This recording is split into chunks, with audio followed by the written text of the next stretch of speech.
यीशु मसीह के मधुर और सामर्थ्य नाम में आप सभी को जय मसीह की। एक बार फिर मैं आप लोगों के सामने एक बहुत मुख्य विषय को लेकर आई हूँ।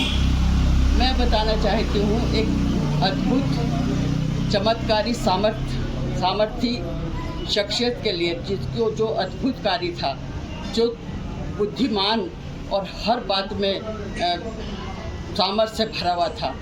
वो नाम जो सब नामों से आला नाम था, उसके विषय में आज मैं बताना चाहती हूँ। मैं आपको बताना चाहती हूँ कि उसका ज़मीन पर कुछ भी नहीं था। वो आया तो पृथ्वी पर था, लेकिन पृथ्वी पर से उसका कोई सारोकार नहीं था। वो पूर्ण रूप से स्वर्गीय था। हर काम उसका स्वर्ग से ही डील होता था। उसका नाम स्वर्ग से आया। उसको पैदा होने से पहले बता दिया गया कि तेरा नाम यीशु होगा और तू सामर्थी होगा। उसका नाम यीशु रखना उसकी माँ मरियम से कह दिया था। उसका नाम भी स्वर्ग से आया था। उसकी हर बात स्वर्गीय थी। उसका हर काम स्वर्गीय था। वो बिना पाप की इच्छा के कुछ भी नहीं करता था। वो रात भर जंगल में जाकर प्रार्थना करता था। वहाँ जाकर वो परमेश्वर से बातें करता था और सारी बातें परमेश्वर के द्वारा वो उसकी इच्छा जानकर पूरी करता था। वो कहता है कि लौंडियों के भट्ट होते हैं, लेकिन प्रभु के लिए सर रखने की भी जगह नहीं है। मनुष्य के पुत्र के लिए सर धरने की भी जगह, सचमुच में उसके लिए इस पृथ्वी पर सर धरने की भी जगह नहीं थी। वो महान सामर्थी था। वो रात भर पिता से विनती कर कर उसकी इच्छा जानना चाहता था। वो हर काम पिता की इच्छा से करता था। पिता बताता था कल तुझे ये करना है, तो वो ही करता था। वो लाजर की कब्र पर गया। वहाँ उसे पता था लाजर को मुझे जिलाना है, और वो लाजर से पहले ही पता लग गया था कि तू 4 दिन के मुर्दा को जिलाएगा। फिर वो जकई के उस पर आया। जकई से कहा, क्योंकि उसे पता था जकई है नाम का जो गूलर के पेड़ पर चढ़ा हुआ है। उसे पहले पता था। बाप ने उसको बता दिया था। बाप की इच्छा पर चलता था।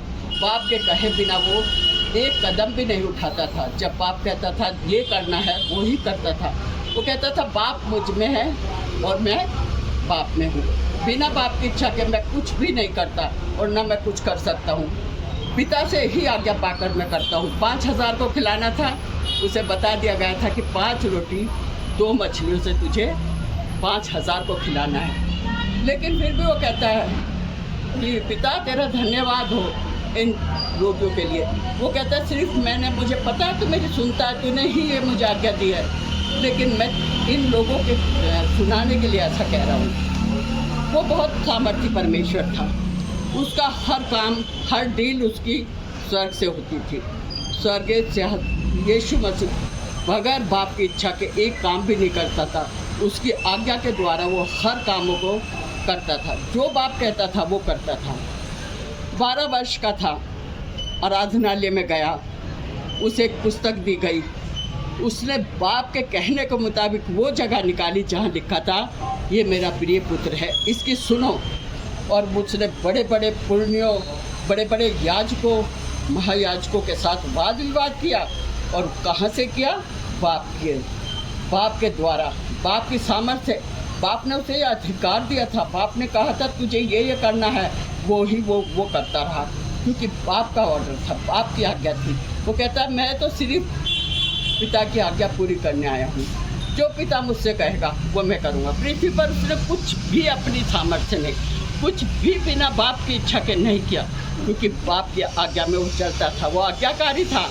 उसने बाप की आज्ञा को अंतिम समय तक पूरा किया। मरने तक उसका मृत्यु का आना, कोड़े खाना, दुख उठाना, अपने को छलनी करना, सब कुछ पिता की तरफ से था। यहाँ तक कि क्रूस की मृत्यु भी उसने पिता की इच्छा से की। एक ही बात उसने कही थी, खुदा ये पिता यदि तू चाहे तो ये कटोरा मुझसे हटा दे। ये सिर्फ ये इल्तिजा पिता से की थी, लेकिन पिता ने कहा नहीं, तुझे वो सब करना ज़रूरी है जो मैंने तुझे कह के भेजा है। हाँ प्रियो, वो आज्ञाकारी रहा, इतना आज्ञाकारी रहा कि उसने क्रूस की मृत्यु, हाँ सलीबी मौत भी सह ली। उसने जैसे भेड़ ऊन कतरने के समय चुपचाप खड़ी रहती है, वो ऐसे चुपचाप वध होने की भेड़ की नांदी चुपचाप खड़ा रहा और उसने वो आज्ञा पूरी की, उसने वो काम किया जो पिता ने उसे कहा था। पिता की आज्ञा के बिना वो 1 इंच भी नहीं चला। सारी बातें उसकी स्वर्ग से तय थी, सब कुछ उसका स्वर्ग से आता था। जो इच्छा होती थी बाप की वो करता था, जो पिता उससे कहता था वो करता था। एक बार पहाड़ पर गए, चेलों के साथ गया यीशु, वहाँ उसका रूपांतर हो गया। एकदम से वो आत्मिकता में आ गया और उसके साथ एलिया और मूसा दिखाई दिए और वो वातावरण इतना सुहावना, इतना खुशनुमा हो गया कि चेलों ने कहा वाह, ऐसा तो स्वर्ग का दृश्य हमने आज तक नहीं देखा, क्योंकि यीशु स्वर्गीय था, यीशु पृथ्वी का नहीं था। यीशु ने कहा और उन्होंने, चेलों ने कहा, इतने सुहावने, इतने खूबसूरत वातावरण में, इतनी खुशनुमा जगह पर रहने के लिए उन्होंने कहा, यीशु तू कहे तो हम 3 मंडप बना लें। यहीं रहने का विचार हो गया चेलों का, हम यहीं, एक यीशु तेरे लिए और एक मूसा एलिया के लिए।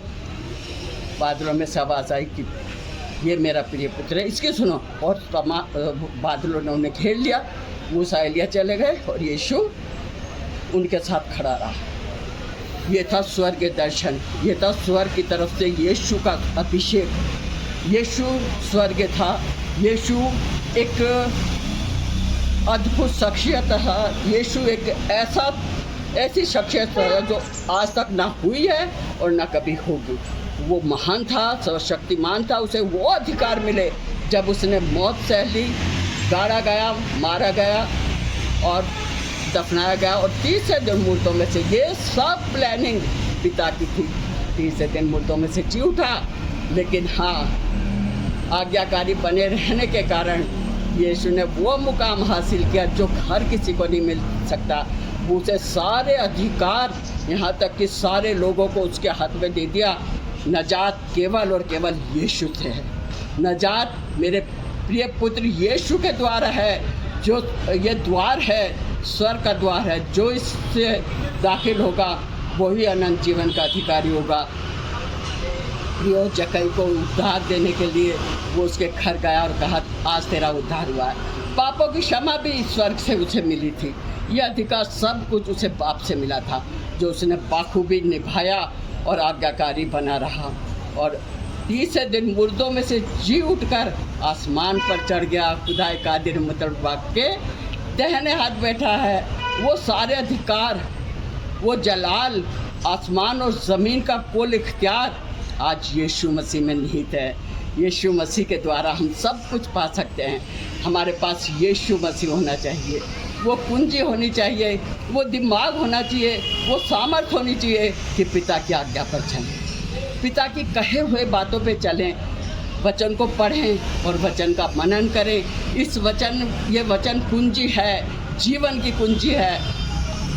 यीशु ने कहा, मार्ग, सत्य और जीवन मैं ही। मार्ग, सत्य और जीवन यीशु बना। यीशु, क्योंकि वो सचमुच में वो काम यीशु ने किया जो हर कोई नहीं कर सकता था। आज हमें यीशु के सदस्य बनना है और तभी हम पिता की बादशाहत में मिरास में शामिल हो सकेंगे। तभी हमें वो मुकाम हासिल होगा जो आज यीशु का हासिल है। तभी हमें अनंत जीवन मिलेगा जो आज यीशु के हाथ में है, जो आज यीशु ही सब कुछ है। इसलिए मेरे प्रियो, मैं चाहती हूँ, प्रभु ने कहा, जब तक तुम्हारा स्वभाव मेरे जैसा ना हो, हमें अपना स्वभाव यीशु सा बनाना है। हमें अपने आप को यीशु मसीह में ढालना है, यीशु मसीह की तरह आज्ञाकारी बनना है, यीशु मसीह की तरह बाप से बातें करके उससे उसकी इच्छा जाननी है। ये पिता तेरी क्या इच्छा है, पिता मैं तेरे कैसे क्या करूं, पिता मेरे आगे का रास्ता तू बता, पिता तू मुझे राह दिखा, तू मेरे मार्ग को खोल, तू मेरी बुद्धि को खोल, तू मेरी समझ को खोल। आज ज़रूरत है यीशु मसीह के सदस्य बनने की, आज ज़रूरत है यीशु मसीह के पद चिन्हों पर, उसके कदमों पर चलने की। आइए हम इसी बात में आज प्रभु से विनती करें कि प्रभु हमें ऐसी तौफीक दे। पवित्र आत्मा के बगैर प्रियो हम कुछ नहीं कर सकते। पवित्र आत्मा ही हमें सिखाएगा। यीशु ने जाते समय कहा, मैं तुम्हें एक सहायक भेजूँगा जो तुम्हारी सहायता करेगा, हर अच्छाई बुराई तुम्हें बताएगा। इसलिए हमें ज़रूरत है पवित्र आत्मा की, ताकि पवित्र आत्मा में होकर हम वो सारे काम कर सके जो यीशु ने किए। बाप की इच्छाओं पे चल सके, बाप की आज्ञाओं पे चल सके, वचन को पढ़ें, प्रार्थना करें, पिता से मांगे और वो हमें बुद्धि और सब कुछ देने में सामर्थ्य है। आइए प्रार्थना करें। सर्वशक्तिमान पिता परमेश्वर, धन्यवाद धन्यवाद धन्यवाद धन्यवाद किया जाता है आपके पवित्र पवित्र महासामर्थ्य दयालु की परशुरोमणि नाम के लिए। पिता परमेश्वर, तो अति महान अति सामर्थ्य परमेश्वर है। तो दया का सागर, करुणा निधान हमारा आका, हमारा परमेश्वर है, हमारा राह दिखाने वाला, हमारा सुरक्षा कवच है। पिता, तेरे सिवा हमारी भलाई कहीं नहीं, तो हमारा बाप, हमारा बा, हमारा पिता है। हम तेरा धन्यवाद करते हैं प्रभु यीशु मसीह के लिए, क्योंकि तूने कहा यीशु मसीह के नाम से जो मेरे पास आएगा मैं उसकी सुनूँ। तूने यीशु को सबसे बड़ा अधिकार देती है। यीशु, आज पिता हम यीशु के नाम से तेरे पास आते हैं। पिता, यीशु के नाम से विनती मांगते हैं, हमें ऐसा स्वभाव दे जैसा तेरे प्रिय पुत्र यीशु का था। हमें अपने स्वभाव में लगा, हमें अपनी आज्ञाओं को मानने के लिए हमारी रक्षा कर, हमें बुद्धि से परिपूर्ण, हमें पवित्र आत्मा से भर दे। यीशु राबा शांता राबा शिखरिक, यीशु बगैर पवित्र आत्मा के हम तेरे बताए रास्ते पर नहीं चल सकते। हमें पवित्र आत्मा का दान दे। ओ पवित्र पिता परमेश्वर के परमेश्वर, हमारी अगुवाई कर। परमेश्वर हर एक को ऐसा ज्ञान दे जैसा यीशु मसीह के पास था। यीशु मसीह प्रभु स्वर्ग का हाकिम होने के, सारा स्वर्ग का राज्य उसके अधिकार में था। उसने फिर भी उसको प्रभुता को अपने खुदावंद होने को अपने वश में रखने की चीज़ ना सोचा, और ऐसा ताबेदार हो गया खुदावंद कि उसने मौत सह ली। हाँ, क्रूस की मृत्यु भी सह ली, क्योंकि तूने उसके लिए मुकर्रर की, तूने उसे कह के भेजा था तुझे ये सब कुछ सहना है। वो जानता था मुझे ये सब करना है। तूने हमारे लिए भी एक वाचा ठहराई, हमारे लिए भी कहा है, यदि तुम मेरी बातों को मानोगे, मेरे कदमों पे चलोगे, मेरे कहे अनुसार अपना जीवन व्यतीत करोगे, तो मैं तुम्हें वो मिरास दूंगा जो आला मिरास है, जो कभी ख़त्म नहीं होगी। वो जीवन दूंगा जो अनंत जीवन है। वो सब दूंगा जो मेरे पास है। जो अधिकार तूने यीशु को दिए, वो अधिकार तूने हमारे लिए भी रखे हैं। खुदावन तौफीक दे, हम तेरे बताए कदमों पर चलें, हम तेरे बताए रास्तों पे चले। यीशु नासरी, ओ पवित्र पिता परमेश्वर हमारे साथ हो। पवित्र परमेश्वर हमारी अगुवाई कर। पिता, हमें पवित्र आत्मा से भर दे। पिता, हमारे बच्चों को, हमारे घर परिवार को पवित्र आत्मा का अभिषेक, पवित्र आत्मा की सहभागिता में हमें चला। ओ राबा शांदालाबा शिखारी खरा रा रा रा रा, यो यीशु बाला बाला बाला। धन्यवाद यीशु, धन्यवाद यीशु। आप हमारे अंदर आ जाइए, हमें ढाक लीजिए, अपने आवरण में हमें छिपा लीजिए, अपने पैर शॉल में हमें छिपा लीजिए, अपने पंखों के आड़ में हमें ले लीजिए। सारे घर परिवारों को यीशु के नाम में ढाक दीजिए, यीशु के लहू से ढाक दीजिए, यीशु के लहू की छाप लगा दीजिए।